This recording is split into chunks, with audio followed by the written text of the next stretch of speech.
Hey guys, here's some quick notes leading up to our quiz on Thursday. Just a couple little tricks and just little reminders. The first two are roughly the same. Anytime it's written backwards with a subtraction sign, so it's not x squared minus 4, it's 4 minus x squared, what we can do is factor out a negative 1. Okay?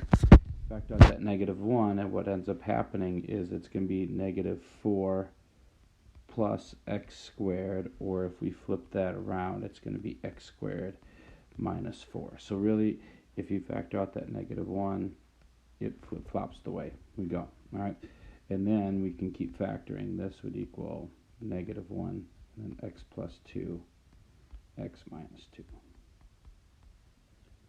All right, we get to the second question here.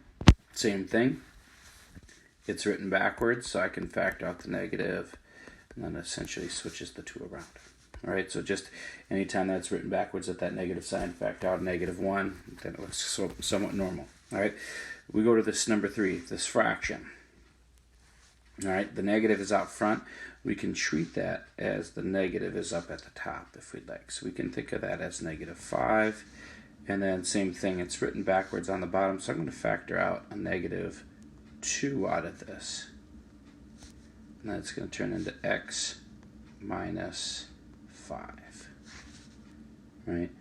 Where did I get that? I factored out the negative first. That turned into x minus 10. And then I factored a 2 out of each one. Turns into x minus 5. And then we have a negative and a negative. Divided out turns into a positive. So that's going to be positive 5 over 2 x minus 5. All right, we get to the ones where we have multiple fractions, have an equation need to solve. We have to figure out what we need. So in this case, we have 7x, 2x plus 4. They're all different, so we are going to multiply this case, 7x, and then the 2x plus 4. And we are going to multiply that through to each one. Okay, remember when it goes to the 8, 8 times 7 is 56x. Distribute that through. Okay, so that's going to be a longer process.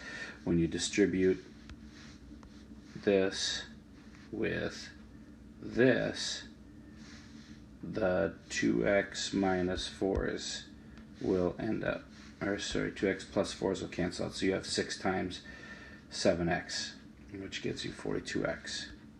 And then when you do the last multiplication, when you're multiplying it into here, the 7x and the 7x cancel out.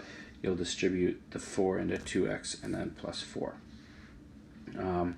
Just make sure when you're going through and solving, especially those with quadratics like this one might end up being, you need to make sure you check that domain. So what makes you divide by 0? Check answers.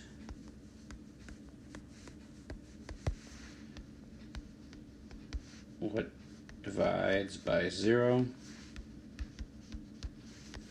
Then we get that where x can't be specific numbers, or in this case we're solving. It's just not going to be, cancel out that one answer. Okay? And then last but not least, same thing, same type of setup. Almost, it's 7 over 1. But we are going to multiply. We can just cross multiply. So you'll distribute 7 into those, and then distribute the 1 into those, and you end up having a quadratic on both sides. You go through and collect your like terms, do what you need to do in order to get down and solve for x. Okay, so that's just a couple little tricks going into the quiz on Thursday that I wanted you to be aware of. So again, reach out if you have any questions. Happy Wednesday. Tomorrow, Thursday, is the last school day of the week for you guys, so enjoy.